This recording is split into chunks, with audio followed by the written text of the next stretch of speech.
Good morning, everyone. I do have my phone in my hand because, as mentioned, I have chemo brain. So I thought if I have this in my hand, I'm not playing Candy Crush, although that is a great way to pass time when you have chemo brain because you can't really think of much else. Thank you for having me here. I will be sharing my story, but firstly, I acknowledge that a lot of people in this room have been touched by cancer, whether themselves or loved ones or supporting people in their lives. The story that I will tell is my lived experience, and it's different to everyone else's. And I just want to acknowledge that everyone else has their own story. So I acknowledge your experience, your trauma, your fears, your life experience. So it may be different to mine, and acknowledge anyone that's still struggling with that journey, or the grief that journey can bring in so many different ways. So my story began in 2020, which for everyone was, if you remember, COVID. I don't know if people have blocked that trauma out of their minds yet, but that was a thing. I was working full time. I had two kids. One had just started prep. The other one was about, I think he was nearly 2, and I was pregnant. I was 26 weeks pregnant when I was finally sitting on the couch watching TV while my husband bathed the kids and reached over to my breasts because they were full. I thought, oh geez, my milk's come in early, and I felt a lump. And I went, oh, that's not normal.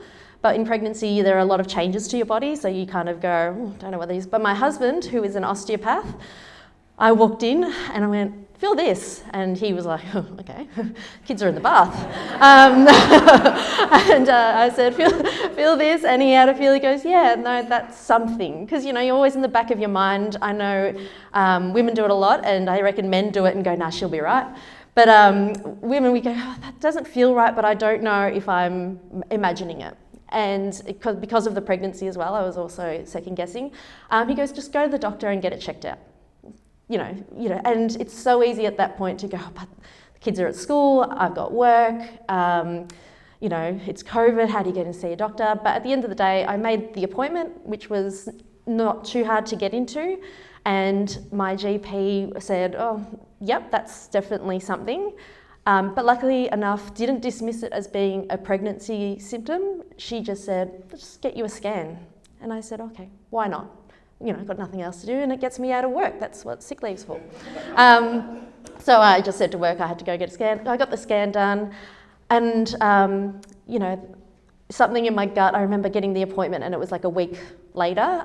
Sometimes you just have to wait, and I just was like, oh, I don't like this. I don't like this nervous energy thinking about a lump while I'm pregnant. So I called them back. I said, oh, any chance I could get on a cancellation list? I'm pregnant. And they said, you know what? I can get you in tomorrow. So I was like, great. So I think that was like maybe a Monday or Tuesday.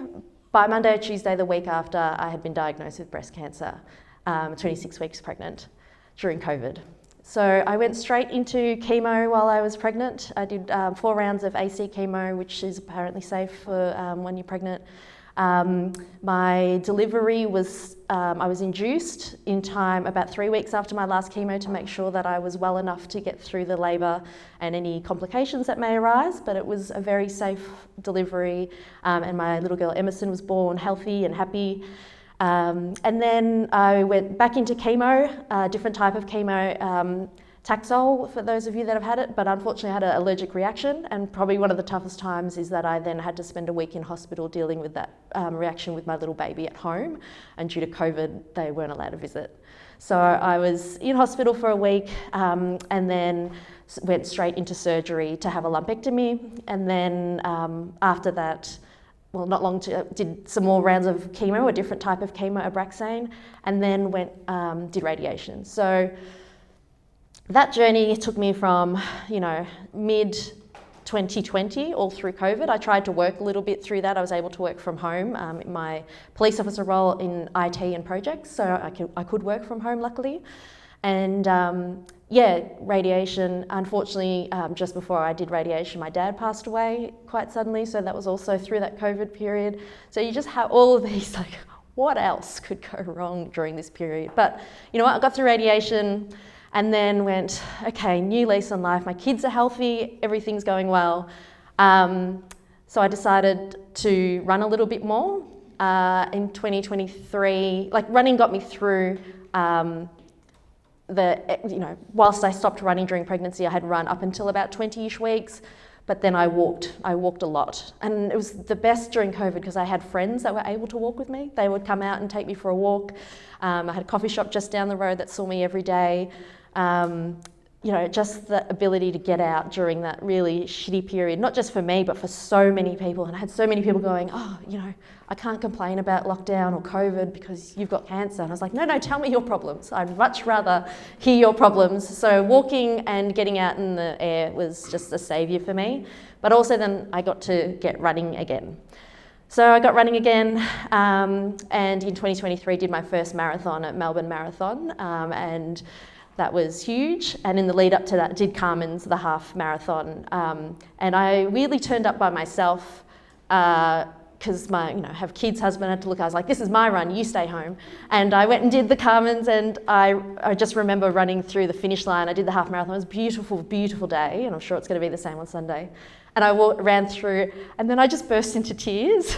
And then I was sitting there crying because, you see the field of women, and just by myself, and you could see people looking at me going, well, is she hurt? Is she okay? But I had a big cry, sat there for a bit, and then went, all right, now I need to see how much product I can take home with me. So I just, so I did that, but it was just one of those moments where, even though I was by myself, the sense of achievement to get through that half marathon, to see all the people around me, the community, and just go, look, even if I'm by myself, there are so many people around me supporting this, disease. So that was pretty special. But this time around, unfortunately, I was diagnosed again in September. Just noticed changes in the same breast. It was swollen, it was aching, it was red. Just felt a little bit unlike I couldn't get my fitness back. I did another half marathon and just felt terrible. We went on a bit of a holiday and I said to my husband again, I'm like, something's not right. Unfortunately, in May, I had an ultrasound, my usual check. Nothing was found.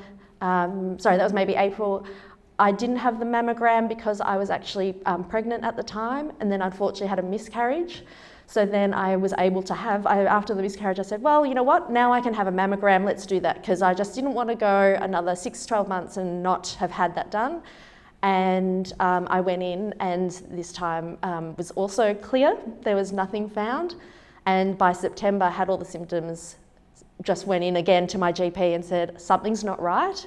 And she looked at it, she goes, yep, something's not right, and went in. And by September, I had a 6-centimetre tumour in my breast, right under the nipple, that I just could feel the swelling of. I couldn't feel the lump on its own. Went straight back into chemo. I've done 6 rounds of chemo. Was due to have surgery probably this week, but then there's too much disease left over. So now I'm going into at least another 3 rounds of chemo. And I think BCNA, my thanks and gratitude to the advocacy of them, because Enhertu is a fairly new drug that, from what I understand, is a miracle drug. Like it's doing great work, and it's one that I can now access for free. So there was, due to my circumstances, I can access for free. I understand not everyone can, but sitting there thinking about, I also have a 4th child now. I had a foster child placed with us the same week I was diagnosed in September. To have 4 kids and then potentially have to carry the weight of the diagnosis as well as the money to pay for a drug. You go, oh, my husband works pretty hard, but there's only so much I can ask of him in terms of, getting some extra money and, redrawing on the home loan, all those things. So you just think the work that is done is just blows your mind. And when you explain to people about that dollar figure, they just can't fathom it. So I'm lucky in the sense that throughout all of this, all I can think of is how lucky I am. I got through the first round. Yes, they've said it's come back and that was bad luck. And I'm like, yep, that's bad luck. But you know what? I've got a job. I have sick leave. I am I've got a very supportive office. I mean, how can you not support someone that turns up to work and says they've got cancer? But, you know, there's some places that aren't that great. But I am so lucky that when our foster child landed on our lap, she's a distant relative, so it's technically kinship. My HR department said, let us see what we can do, and turned around, came back and said, we can give you parental leave. And I went, excellent. So that's just another bucket that I was able to tap into. And my big thing is, at the moment, is gratitude and hope, because I'm grateful for science. I'm grateful for my job, that I'm able to access leave. I'm grateful for organisations like BCNA that advocate for people to get the drugs that they need to have the best chance of survival and quality of life. And the hope, if I don't have that, the hope is that I will run 5K on Sunday. I was going to do the 10K, but I thought, Mel, don't hurt yourself. I'll do the 5K, I'll run the 5K and then make it back for the walk, and then, yes, have over 100 people in our team, which is a mixture of family, friends, our running community. My husband's a running coach, all of our runners, and just people that they go, what do you need from me? And I say, like, nothing. I said, well, people drop off food, or I can order food, and I can get to my appointments pretty well, and I have help with the kids. I have a very, very close-knit supportive family. But other people said, but what can we do? And I go for a run, because I know that my health and diagnosis could have been a lot different if I didn't turn up fit. If I didn't turn up healthy to that appointment. I turn up to my oncologist's office with my runners on and my shorts on, and then they go, oh, there's a half an hour wait for you to get in the chemo chair because of whatever, the cold cooling isn't working, something. I was like, that's all right, I'm going to go for a half an hour run and then I'll be back. And they're just like, you're nuts. I said, yep, because after the chemo, I'm going to feel like crap. So I can't run then. So yeah, I like to push myself, but the reason is because I have hope. I have to be around when my kids are doing all the things that I can't imagine. They're 10, 5, and 4. I have to watch them, do all the sports. I have to have the energy to chase around. My son was telling me tonight that he's going to teach me soccer. He's 5. So I have to be able to kick the ball around. But what I treat myself to is a big lay down afterwards. So thank you all for being here. I don't know if I've touched on all the points that were asked of me, but I just want to, gratitude, because it could be a lot worse, is something that I remind myself of. It could be a lot worse, and there's always someone doing it harder. Kindness, because you never know what that person is going through. And hope. If we don't have hope, in so many aspects of this world at the moment, we're going to struggle. So just, try and focus on what you can control, and the rest will fall into place. So have a great morning and enjoy your breakfast, and thanks, Carmen, for having us.